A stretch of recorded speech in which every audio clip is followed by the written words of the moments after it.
This is Mental Health Through Will Training by Abraham Lowe. Section 1,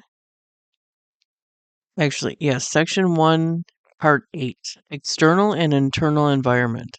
Panel discussion conducted by patients. Annette, panel leader. The subject of today's discussion is entitled Constitution, Environment, and Temper. When I was sick, I did not know what was constitution and temper. About temper, I knew something, but I did not. What I knew was the explosive temper, flying off the handle, perhaps throwing things, at least throwing words excitedly and viciously. In recovery, I learned that temper takes in everything that is an individualistic trend and opposes a group standard. For the patient, temper means particularly everything that goes against the standard set by his physician. Two factors disturbed me a great deal when I was sick. They were what kind of constitution I had and what kind of environment I lived in and would return to after I left the hospital. In recovery, I learned that if I had a weak constitution, that did not mean I had to keep it that way. I learned how to strengthen my constitution. I was surprised to find that the way to strengthen my nervous constitution was to avoid tenseness and to handle it properly when it developed. One Sunday, my husband called me at the hospital and we went to the recovery meeting that was held at the hospital in those days. After the meeting, we went to the zoo. The streetcar was crowded and someone jostled me, and I became irritated and at the same time fearful. I did not have enough recovery training yet to know that this was a trivial incident over which I shouldn't work myself up. I felt hurt and stepped on. I interpreted the simple incident as meaning I was the type of person who would never be able to take care of herself in a crowd. I felt I did not know how to stand up for myself. Today I know that I let myself drift into a vicious cycle between temper and tenseness, but I did not have enough training then to know just how to stop it. By the time I arrived at the zoo, I was extremely tense. I thought, how can I ever start out again in this world if I'm going to be upset like this over every trivial instance? I am much too sensitive, perhaps because I have a nervous constitution. But if my constitution was weak, what could I do about it? Before long, I felt a blurring of vision and a tightness in the abdomen, and worried about eating the dinner and was most uncomfortable. After about a year later, I was standing one evening with my husband in front of a show window, and a woman shuddered her way between us. My reaction was not to give an inch, to stand my ground and not permit anybody to push me around. But no sooner had I become aware of the impulse to stand on my rights, when I began to laugh. I instantly knew this was a trivial incident, and I was determined not to stand on my rights and to make myself uncomfortable and produce tenseness and symptoms. As far as I am able to determine, that meant one thing for me, that during my recovery training I had learned to ignore that matter that I called my constitution sensitiveness, to be indifferent to my rising temper and to let my feelings rise and fall. I knew that both constitution and temper are nothing unchangeable. Phil, I told the folks here before that I have some sort of nervous trouble when I was about 12 years old. I was already in 8th grade and was supposed to graduate, but for some silly reason I did not want to go to high school and tried to flunk. But I was not successful, though I made a good effort to flunk and graduated. All through high school, I had trouble with teachers and argued with father and mother, and when I was at college, I developed a habit of telling people where to get off. My father had made a very good fraternity, but I was not wanted by them because I was too cocky. So I made my mind up I was going to show these fellows a thing or two and demonstrate to them how I could lick them any time. To make the short to make the short story, I studied hard to show them off. I got on the magazine staff and did a good job at writing. I joined the dramatic club and did well there. I was always busy flitting from one activity to the other. I was hardly ever in my room during the day. My roommate said, "You don't want a roommate, Phil. You just want somebody to help pay the rent." But finally it caught up to me. With the examination with the examination came when the examination came, I was all exhausted. I would lie in bed for hours unable to sleep. That was the time I did not know yet that sleep has little to do with health. So I fretted over my insomnia, and that made matters worse. In the end, I broke and had to come back to Chicago. I can see now clearly that my nervous constitution was not equal to the strain, and my sassy behavior was a matter of temper. Annette, after your breakdown, did you stop trying to top everybody? Phil, that kept on. I did not learn from the experience until I came to recovery. That I learned to be average and humble and to get along with people. I think it is getting into my blood and to be average and plain. Annette, you have learned in recovery that the sense of importance is perhaps stimulating, but does not make for balance. And to preserve your health, you need balance. And the sense of averageness gives you balance. Phil, I have a pretty reasonable balance now. I am not tense anymore. I gave up making a human dynamo of myself. Anna, my case is mostly one of temper. Until lately, I had quite a bit of trouble sleeping. I used to wake up in the middle of the night, felt tense, and had all kinds of disturbing thoughts and sensations. The minute I woke up, I felt an electric current going through my body, and I got disgusted with myself and got sore at the doctor and everybody else. Then, while lying there, my mind would argue with the doctor, and I would say, "How long did I have to suffer like that?" And I would diagnose my own case and ask, "How does the doctor know I will get well?" And I would go on arguing that way back and forth. Sometimes I would lie in bed till daybreak and work myself up to a vicious cycle. But lately I thought I better start practicing what I was learning at recovery. So now when I wake up in the middle of the night, I just lie there and don't work myself up, and I relax and wait till I fall asleep. Sometimes it takes quite a while, but it is not as bad as it was when I used to work myself up. At times I fall asleep in a half an hour or sooner. In the morning I feel all right. I know now that working myself makes the condition worse. Annette, when you woke up and it felt like an electric current, how did you handle that? Anna, before I practiced recovery, I would get sore at myself, and the longer I would argue with myself, the longer it would take before I could fall asleep. Now I no longer work myself up, and I don't diagnose my own case. I know the doctor said I will sleep if I don't worry about sleep. And if I lie in bed for hours, I will sleep part of the hours. I know now that it is true. George, when I was little, I would get myself worked up so much that I would take my fist and hit myself on the head. All through the public school and high school and college, I made my life miserable for myself and my parents. I practiced the angry and fearful temper. Last December, shortly after I came to Chicago to join recovery, I experienced a good example of what I think is fearful temper. I must mention I could never hold a job before getting the recovery training. In December, I was working for a loan company, and again I felt like quitting because I didn't like the work. I stayed home and thought I should call the boss, but I didn't. Frankly, I don't think he missed me much. But the next day I asked Frank to call the office and tell the boss I was too sick for work to work. But Frank talked me out of this. He said this was sabotage. And then it came to me that the doctor said if you fear to do something, you do not fear the thing but your sensations. You fear being embarrassed or self-conscious. And the cure is to do what you fear, to do to do and to be brave and to brave the sensation. So I phoned the office, and the boss just asked me to come back soon. I only proved that the doctor was right and that I was afraid of my own embarrassment. After that, I felt embarrassed on several occasions, but faced it and did not try to ease out of it. The other day, I went through an experience of angry temper.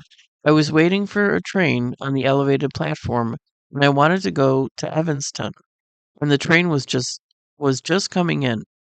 A motorman was standing on the platform, and I asked him whether it was an Evanston train. The fellow looked at me and did not answer, didn't even look at me. I asked him again, and he didn't answer. Finally, I said, "I'm talking to you." And he said, "I don't have to tell you anything, buddy."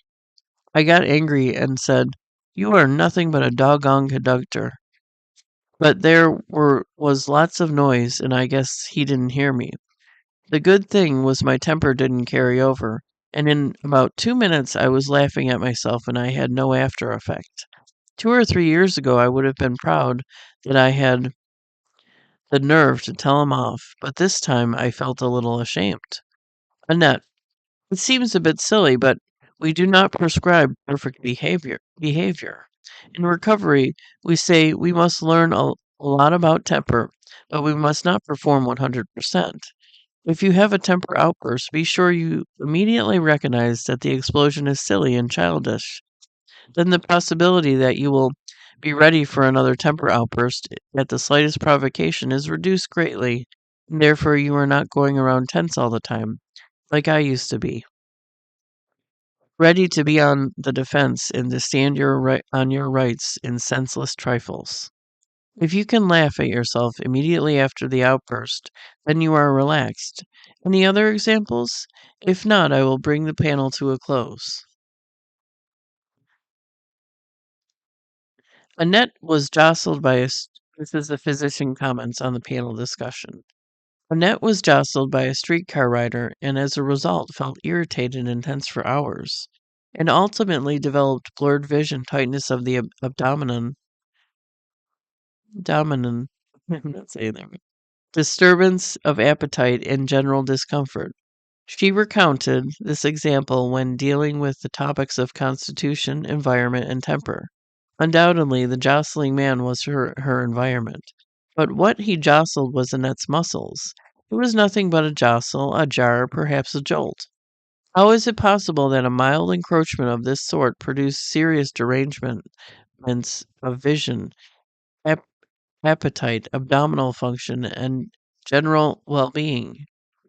Was Annette's constitution so weak that a trivial push from the outside could cause a violent upheaval in her inner organs? It does not seem at all likely that mild pressure against her muscles should occasion such a severe inner reaction. The jostling streetcar rider was environment to Annette, but at the same token, Annette was environment to the jostling man.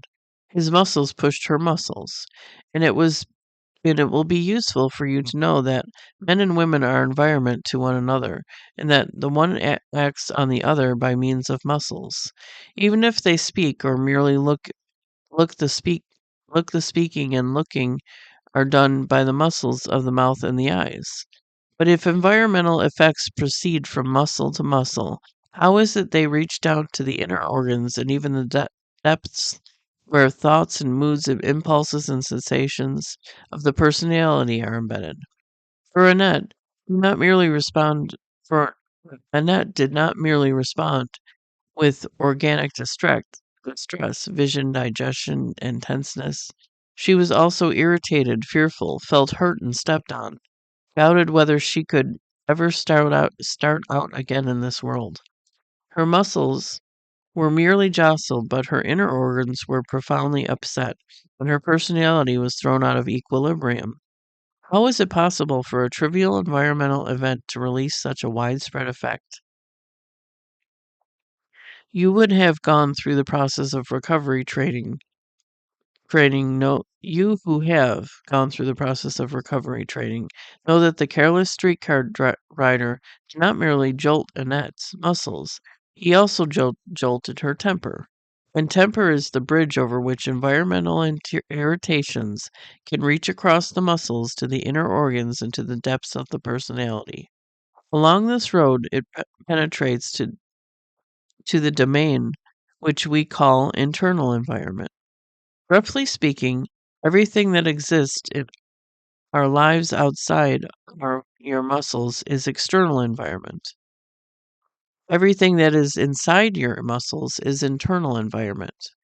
Your home and your furniture, your father and your mother, your friends and neighbors, your your employees, together with a host of innumerable things, conditions, and persons make up your outer environment. But inside you, there's an inner environment, far more potent and vital, more readily disturbed and shaken than anything outside you. This inner environment is made up of your internal organs, one on the one hand, and your personality functions on the other. The later the latter are your feelings and moods, thoughts, decisions, sensations, and impulses.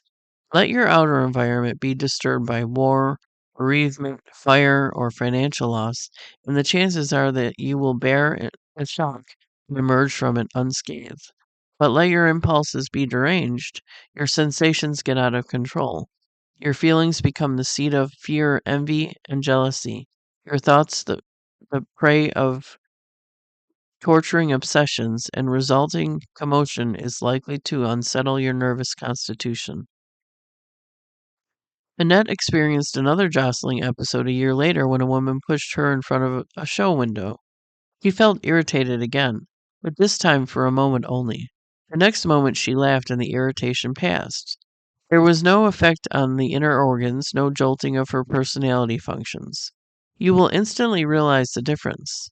In the first instance in the streetcar, the environmental irritation was reacted to with temper.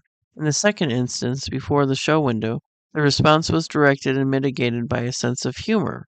The sense of humor born of indifference to irritations, even if they are severe, prevented the emergence of temper which takes annoyances seriously even if they are trivial.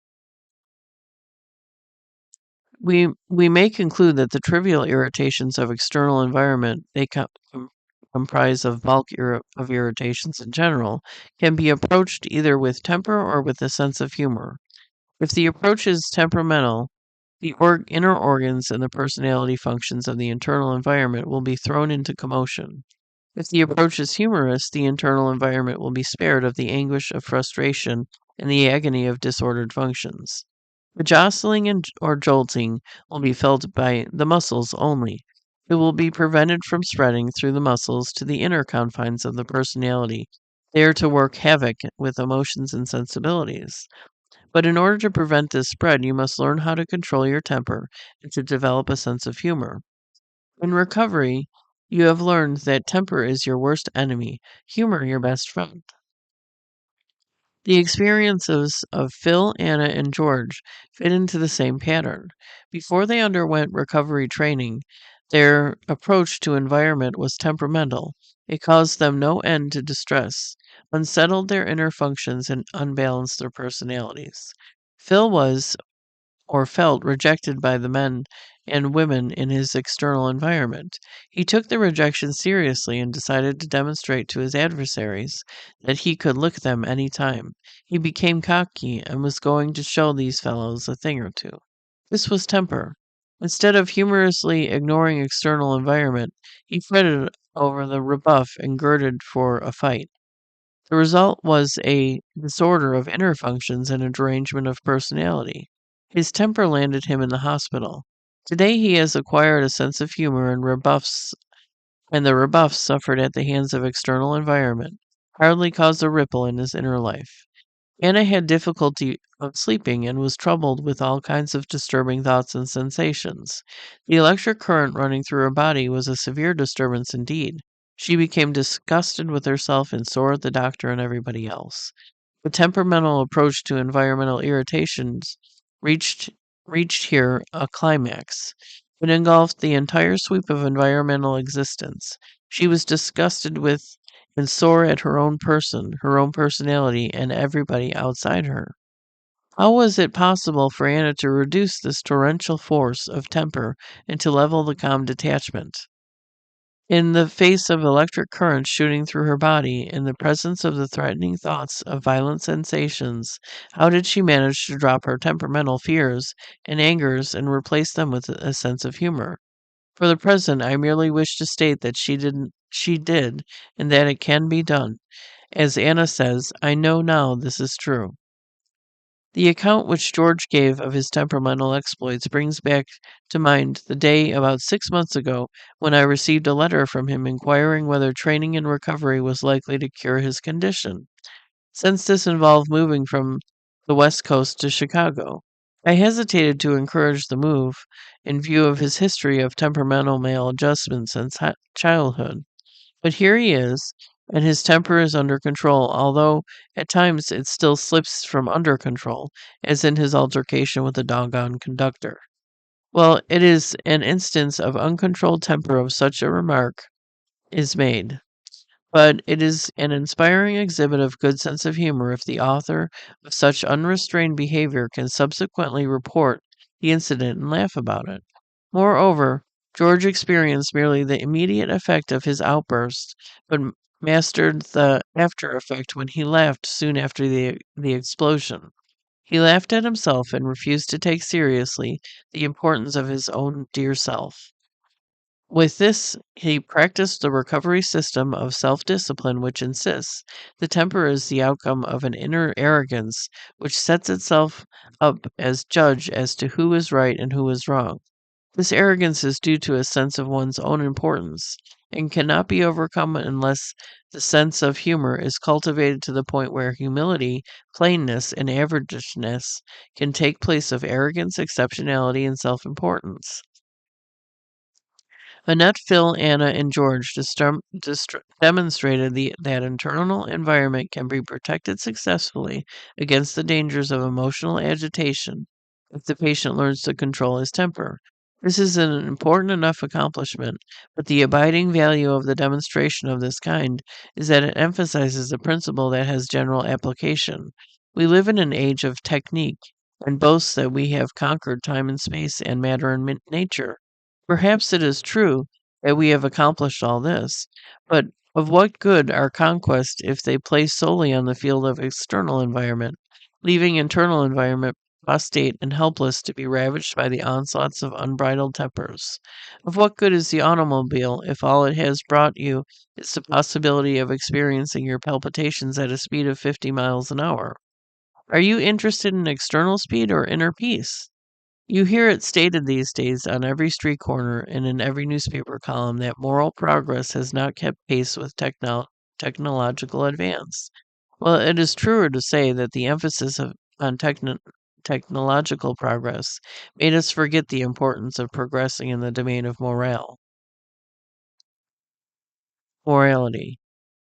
Recovery has reversed the proportion, and the reverse position has given beautiful expression by the members of the panel. To us, at any rate, control of our internal environment is infinitely more important than all the possible triumphs we may be able to score over external environments. Okay, next time is one of my favorite chapters, Feelings Are Not Facts. Please subscribe so you don't lose me and join me again. Thank you.